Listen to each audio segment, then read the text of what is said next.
ሰላም ጤና ይስጥልን ውድ የአዲስ ዜና ተከታታዮቻችን፣ ይህ የዕለተ ቅዳሜ ጥንክራችን ነው።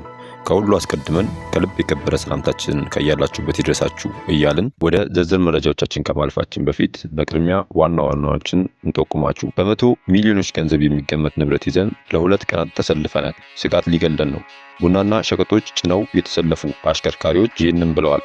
ሙሉ መረጃውን ይዘነዋል። አቶ ጌታቸው ከዱባይ የትግራይ መሪነቴ አብቅቷል ሲሉ ተሰምተዋል። ኢትዮጵያ አበዳሪዎች የሀገሪቱን የዕዳ መክፈያ ጊዜ ማራዘማቸውን እና ሌሎችንም ይዘናል። አብራችሁን እንድትቆዩ የድጋሚ የአክብሮት ግብዣችን ነው። በየዕለቱ የምንለቃቸው ዕለታዊ ትኩስ ዜናዎች እንዲደርሳችሁ ላይክ፣ ሼር፣ ሰብስክራይብ ማድረግ እንዳትረሱ። በመቶ ሚሊዮኖች ገንዘብ የሚገመት ንብረት ይዘን ለሁለት ቀናት ተሰልፈናል። ስጋት ሊገለን ነው። ቡናና ሸቀጦችን ጭነው የተሰለፉ አሽከርካሪዎች። ሰልፉ ተስፋ አስቆራጭ ቢሆንም አማራጭ ስለሌለን እየተጠባበቅን ነው። በሀገራችን አብዛኛዎቹ አካባቢዎች ባለው የነዳጅ አቅርቦት እጥረት ምክንያት በየማደያው ረጃጅም ሰልፎችን መመልከት የዕለት ተግባር ሆኗል። በተለይም አሁን ላይ በሐዋሳ ከተማ ናፍጣ ለመቅዳት በየማደያው ለቀናት ተሰልፈው የሚጠባበቁ አሽከርካሪዎች ምን አይነት ጊዜ እንደሚያሳልፉና ሌላው ሰው አይረዳልንም ያሉትን ስሜት በአዲስ ኢትዮጵያ በኩል አጋርተዋል። ሁለት የተሳቢ አሽከርካሪዎች እኛ የጫነው ከ80 ሚሊዮን ብር በላይ የሚያወጣና ለሀገራችንም የውጭ ምንዛሬን የሚያስገኝ የታጠበ ቡና ነው። በእኛ ጭንቀታችን ለሁለት ቀናት ተሰልፈን በተስፋ ከምንጠባበቀው ነዳጅ በላይ ተመርምሮና ከወቅቱ ከቅምሻ ማዕከል በማሸጊያ ሽቦ ከታሰረ በኋላ ወደ ማዕከላዊ ገበያ ለመጓዝ የተዘጋጀን ቡና ጭነን መሰለፋችን ነው ሲሉ ገልጸዋል። አንድ የታሸገ ሽቦ ብትቆረጥ ከቀናት ሰልፍ በኋላ ወደ ተገላገል ነው የቡና ጥራት ማስመርመሪያ ወረፋ ዳግም መመለስን ጨምሮ የመሰረቅ ስጋት እንዲሁም በቆየን ቁጥር በቡናው ጥራት ላይ ሊያጋጥም የሚችል የጥራት ጉድለት አደጋ ለከፍተኛ ስጋት ዳርጎናል ብለዋል።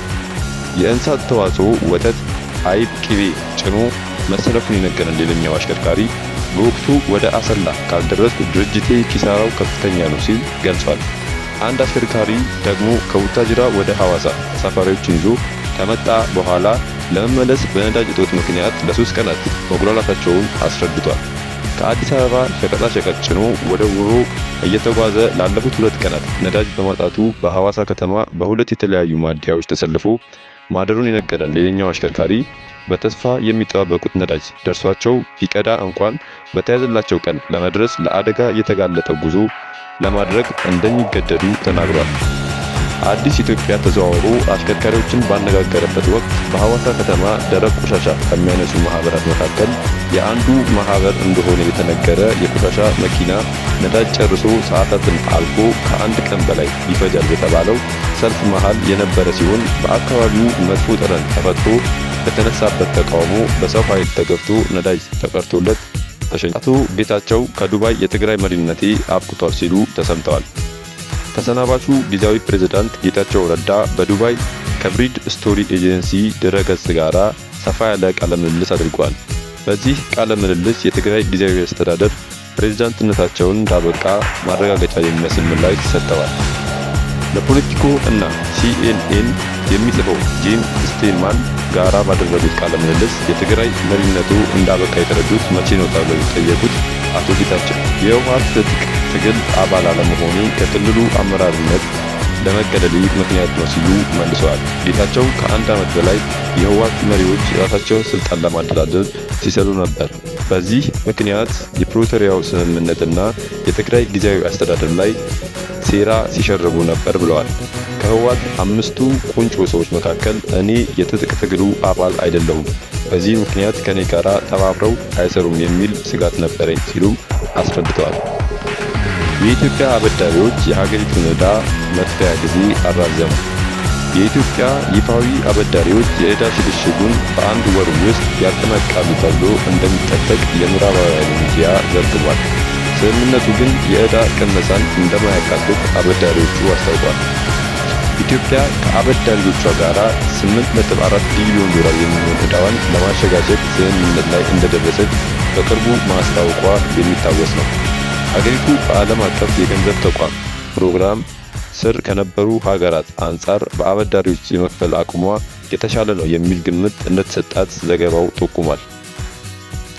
ፕሬዝዳንት ዶናልድ ትራምፕ ቲክቶክን በአሜሪካ ውስጥ ለተጨማሪ 75 ቀናት እንዲቆይ የሚያስችል የሥራ አስፈጻሚ ትዕዛዝ መፈረማቸውን ማምሻውን አስታወቁ።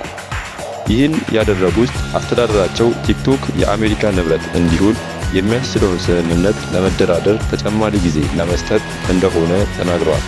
ትዕዛዙ ይፋ የሆነው የዋይት ሃውስ ባለሥልጣናት የመተግበሪያው ድርሻ በአብዛኛው ለአሜሪካ ባለሀብቶች ባለቤትነት ወደ ሚተዳደረው አዲስ የአሜሪካ ኩባንያ ለማሸጋገር ወደ ስምምነት እንደተቃረበ ፕሬዝዳንቱ በማመናቸው ነው። የቻይናው ኩባንያ ባይትዳንስ ቲክቶክ ለአሜሪካ ባለሀብቶች ከተሸጠ በኋላ አናሳ ድርሻ እንደሚኖረው ጉዳዩን የሚያውቁ ምንጭ ተናግረዋል። ሆኖም ትራምፕ ቻይናን ጨምሮ በዓለም ዙሪያ ሰፊ ትርፎችን ካወጁ በኋላ ቤጂንግ ስምምነቱን ሐሙስ ማቋረጧ ተገልጿል። የባይትዳንስ ተወካዮች ወደ ዋይት ሃውስ በመደወል ቻይና የንግድና የታሪፍ ድርድር እስከሚጀመር ድረስ የቲክቶክ ሽያጭ ስምምነቱን እንደማትቀበል ገልጿል የሚሉት ምንጩ ቻይናና አሜሪካ በዚህ ዙሪያ በሚቀጥሉት 75 ቀናት ውስጥ ይደራደራሉ ብለዋል። ተመልካቾቻችን ለዛሬ የያዝንላችሁን ርዕሰ ጉዳዮች እዚህ ላይ ቋጨን።